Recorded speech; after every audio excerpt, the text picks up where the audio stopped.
The draft has came and went. We've seen Yes, the it Atlanta did. Hawks take Zachary Risache as the #1 pick. Yeah. You like how I pronounce the name right? Yeah, I'm proud of you. Because that name was Yeah. messing me up he a said lot. it right? Yeah, I mean, Oh, the I- the that was the Zach- first time I've heard it like that. for real. Yeah. He said it how I be hearing it when I watch his highlights. Oh wow. I thought Well, it was then I Zachary gotta start with him. I thought it was Richard was. Now I'm you're starting messing with him. Now I'm he starting messing me with up. him. Okay.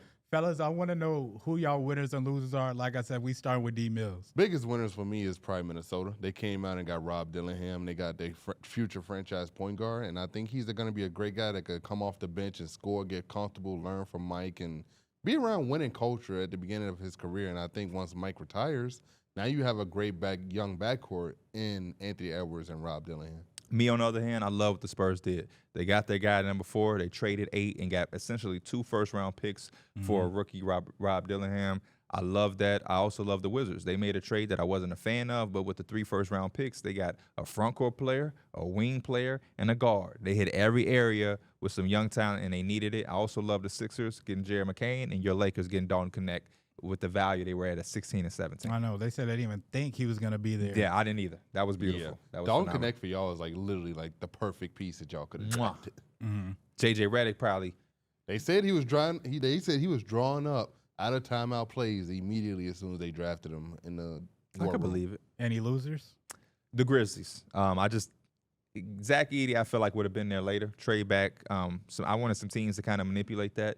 The Nets as well. I think this is a draft where you just get in. Just trade. You got Cam Johnson, Dorian Finney-Smith. Get in there, take a risk, take a chance. It's a lot of talent in this draft.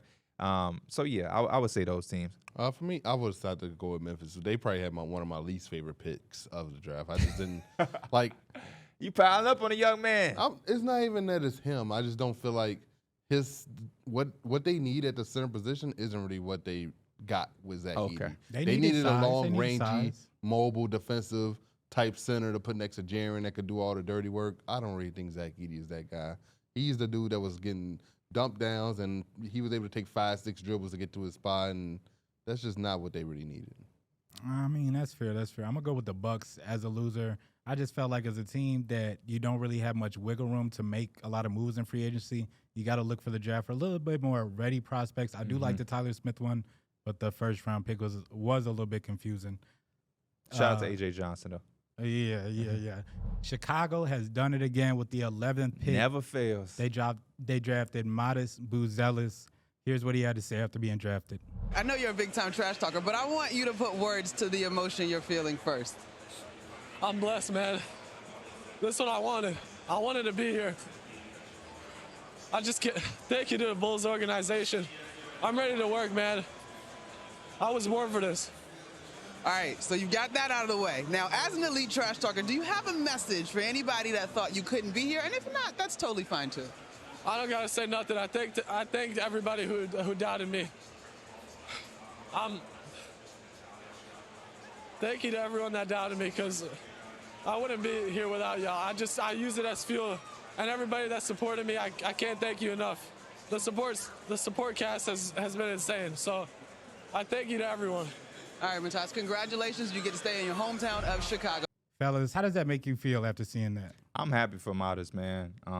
Being from your hometown, being able to get a chance to suit up for him, especially a team like the Bulls, it's beautiful, man. So shout out to Modest. Enjoy the moment. This is what it's all about. I love seeing people be emotional because you work your whole life to get drafted. I think you see the passion and the love for the game in this type of interview. Like, you feel that he is ready. He's acknowledging that he's ready to come in and work immediately from the jump. And he's saying, F everybody who doubted me. Like, this is apparently there's people around him that felt like he couldn't make it here. And for you to come out and play for your hometown and prove all your doubters wrong, I just think he's hungry, and I think there's more steps to his game that we're going to see. And we're going to get him right here to talk about them tears. Hey, That's my word. I guarantee it. you know that you know he kind of he lived down the street. A little He bit. lived down the street. A little from bit. you. I ain't going to drop his address, but a little bit. Fellas, we also seen Bronny get drafted with the 55th pick. Tell me, what's the realistic expectations for Bronny?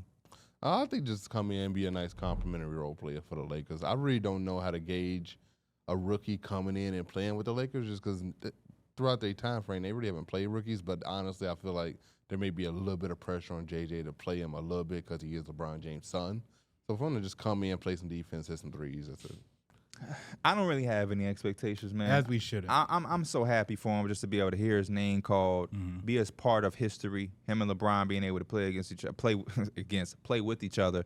That's all. I just think that the expectations and everything like that is just overrated. You know what I mean? It's hard to put expectations on a rookie in general, anyway. It is, but the reason I'm veering off is because so many people are trying to do the LeBron and his son. He's not going to be LeBron. He's not LeBron. He's 6'1". That immediately takes that out of it. So I'm just expecting him to be a solid pro who can cultivate a type of career that gives him some longevity, like you want every second-round pick. So those are my expectations. Yeah, we got to stop kind of just like moving the line for Bronny just because he's LeBron James' son. It's just too unfair. It's too unfair. Well, who are y'all early candidates for Rookie of the Year? For me, I'm going to go Rob Dillingham. I think he can come off that bench and be like a very good six-man punch for the Minnesota Timberwolves. And I think I wasn't thinking that. And I think the winning aspect of it is going to put it at a bigger scale, to where you're going to see him be on one of the best teams in the conference. And if he's able to come off of the bench and give you some big punch, it's going to be one of those guys. It's going to be him. I would probably have to say either Alex Sarr, because he's going to have all of the opportunity in Washington, or Stephon Castle playing with a Victor Wembanyama. His numbers are going to look real nice. So one of those two guys for me. Yeah, that's exactly what I'm thinking. The players with opportunity.